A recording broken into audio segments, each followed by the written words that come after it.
late night baking. This is now the second video I've actually recorded, so you could say I'm on a real roll, and that gives me an idea. Let's make a giant cinnamon roll. To start out, you get your yeast, but don't touch it yet.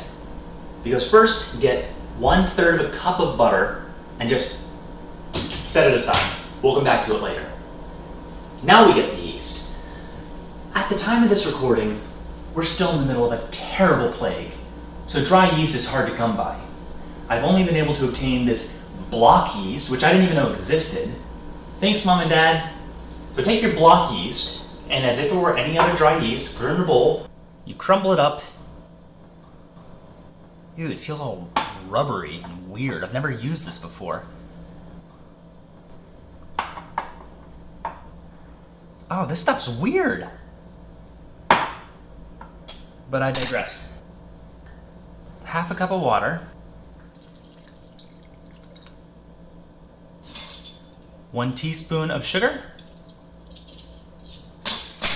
And you mix this up. Leave this here for about 10 minutes while the yeast activates and rises. Now this block yeast smells absolutely terrible, so I'm hoping the smell gets better as it rises. We'll check back in a few.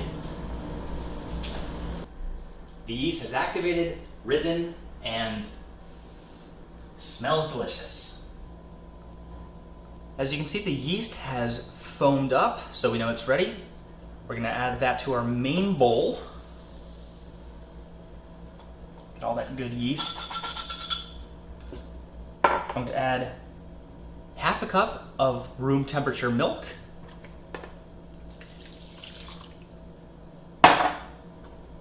1/4 cup of sugar. About 1/2 teaspoon of salt. 1 egg yolk.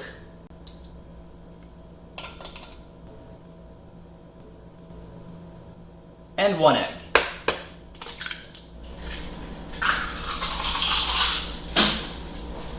Whisk it all together.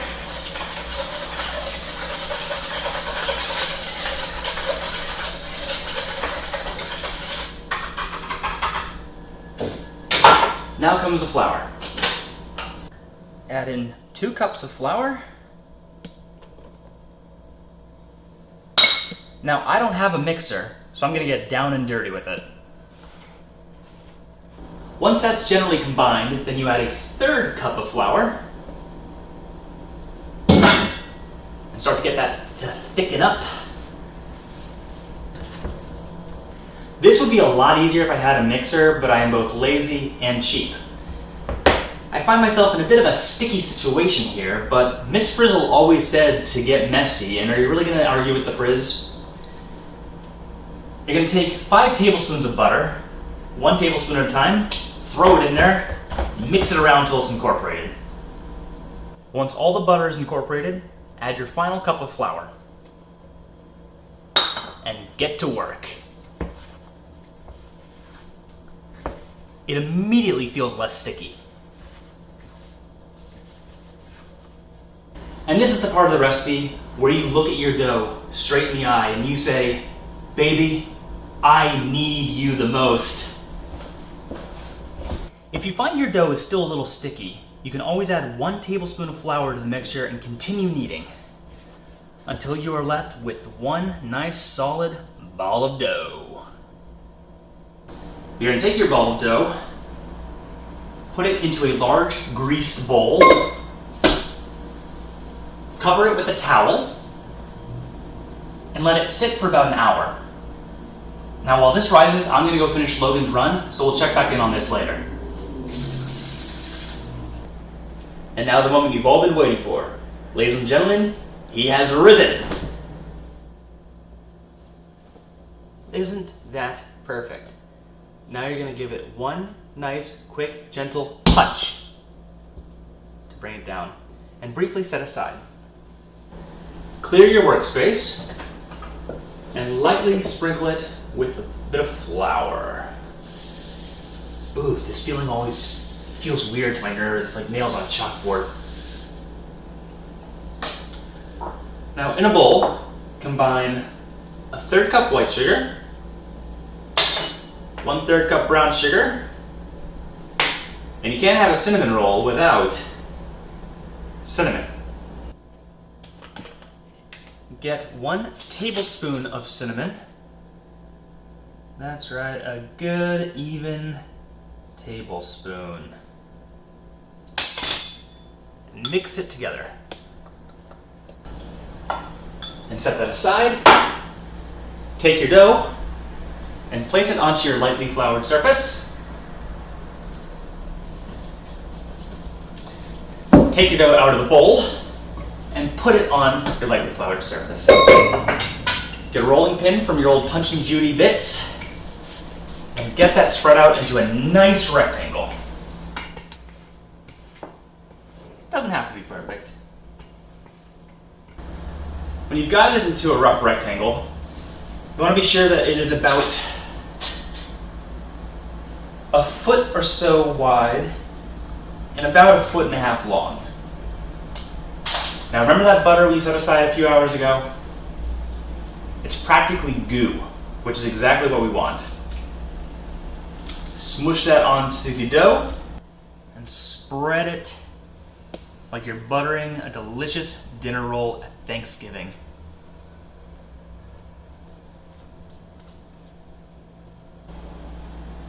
Once that's evenly spread, take your cinnamon sugar and sprinkle it over the dough.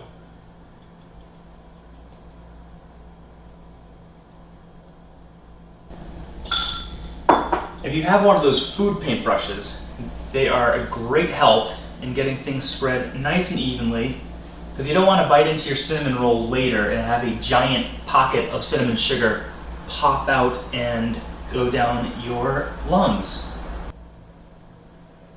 Now that it's spread, grab your pizza cutter and start cutting a strip about 2 inches or so in height across the length of the dough. Ooh, I'm gonna eat this. Then take one end and start rolling it up.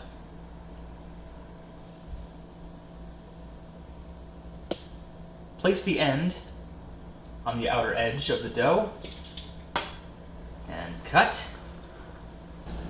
I think you see where this is going. Just continue rolling the dough. Reposition. Cut. Roll the dough. Reposition. Cut. Roll the dough. And finally, roll the dough. Now grab your spring-form pan, I hope you have one, and place your giant cinnamon bun right in the center. Once again, cover with a towel and set aside for about 45 minutes, which will give you plenty of time to clean up this mess. Is that a risen cinnamon bun under that towel, or are you just happy to see me? Bad jokes aside, now the second moment you've all been waiting for. Will you look at that? Ooh, you are feeling a little perky. Let's just press you down a tiny bit. Ooh, I like that spongy quality to it. There.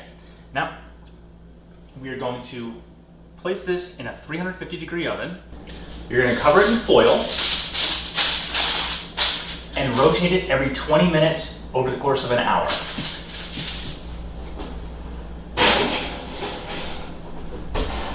See you then.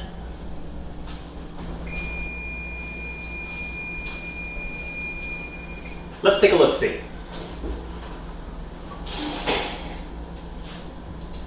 Whew, that is hot.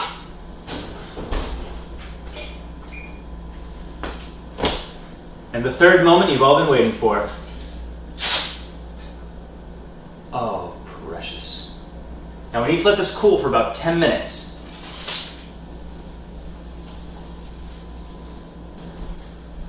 It's been about 10 minutes, so at long last, the fourth moment you've all been waiting for.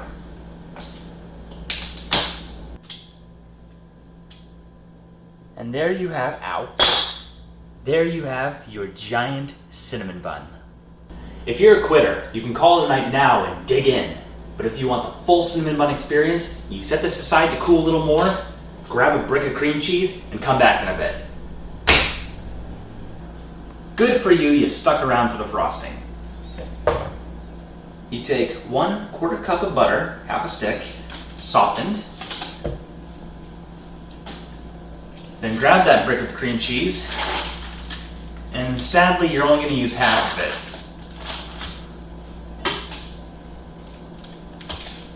Get that on. We're going to use that half. You saw nothing.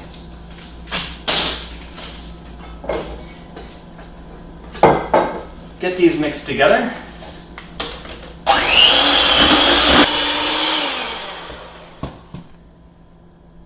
Add in 1½ cups of powdered sugar,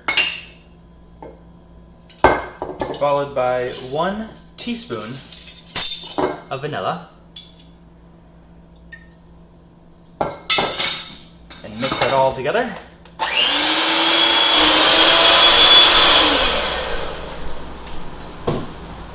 Then you take your cream cheese icing,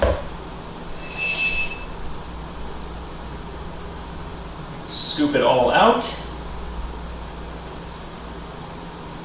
and plop it on. Spread that around.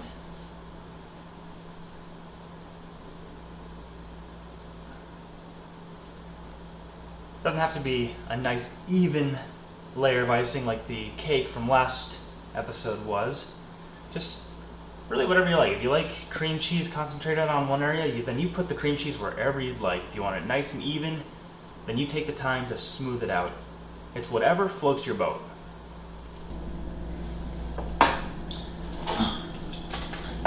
I'm going to come back to these later. Back to the main star.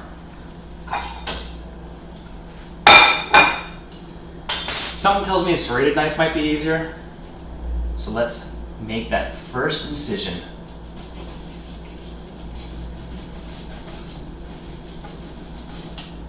I don't know if it was easier or not, but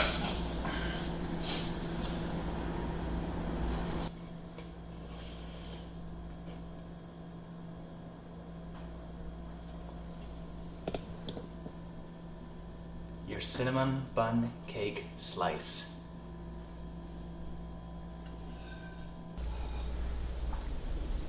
Now this cinnamon bun cake may have 10 times the calories as your trip to the local mall, but I can assure you it's 10 times as delicious. Oh, please be 10 times as delicious, don't make me into a liar.